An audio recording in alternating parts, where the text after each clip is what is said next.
It's only been a few days since the Finch West LRT launched, but service across the entire line was suspended for part of Thursday's commute. It was just after 6 a.m. when trains came to a stop. After briefly restarting, another brief shutdown more than an hour later. The TTC scrambled to bring in 40 shuttle buses to help morning commuters get where they needed to go.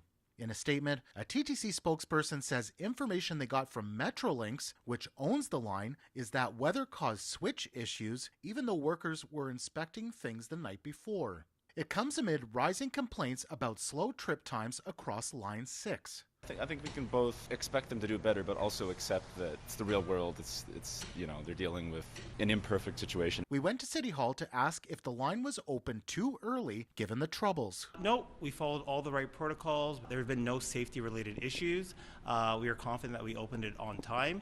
We are still ironing out the kinks. Again, we're still in a soft launch opening. Since the launch, there has been a jurisdictional back and forth between the city and the province. There have been calls to change transit signal priority and left turn lights to help speed trains up. The TTC board heard that an agreement requires provincial approval, but the Ford government says the city can move forward. It's in their hands right now. We're always there to support them, and the signals are up to the TTC. But either way, we'll work together and we're going to get this done. As riders in Northwest Toronto dealt with delays, one mayoral hopeful is putting forward a proposal that could see refunds being issued during similar incidents. If the TTC that you're paying for doesn't show up within 15 minutes on time, we refund your money. That's the pitch to voters from Beach's East York councillor Brad Bradford, who's looking to run for mayor next year. As a customer, there's nothing more frustrating than being at a station and getting kicked back up to the service and put on buses. So this is really a measure to say we need more accountability, we need better performance. Bradford argues this could easily be put in place thanks to the Presto system. GO Transit has a similar service guarantee for issues firmly in its control. Weather delays, for example, aren't eligible for refunds.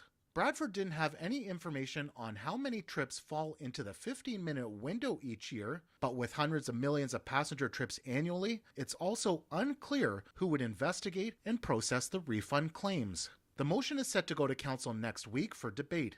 If approved, it goes to the TTC for consideration. It would be up to the transit agency to flush out the details. I like the idea of providing accountability. But TTC board member and councillor Josh Matlow questions the cost and lost revenue that could come with such a program. A free fare if you're delayed sounds good. What it doesn't consider is that where will the money come from?